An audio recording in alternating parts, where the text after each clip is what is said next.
எனக்கு தந்தையோ சாபத்தை கொடுத்தார். நீங்களோ வரவழைத்தம்மா கண்ணே எல்லாரும் சரியா பலிக்க போகிறது பயப்படாது. அநேகப்பட்ட நான் உங்களுக்கு என்ன கொடுத்துருக்கேன் சாகரவரனும் தெரிந்திருக்கிறேன். அது மட்டும் அல்லாது உன் அருகாமையிலே நான் இருதரத்தில் எண்ணிக்கி தவத்தினால் அந்த உயிரை நான் காப்பாற்றுகிறேன்.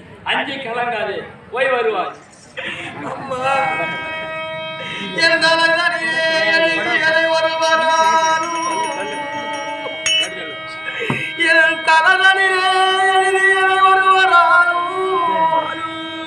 தள்ளி வைக்க முடியாது தாயே.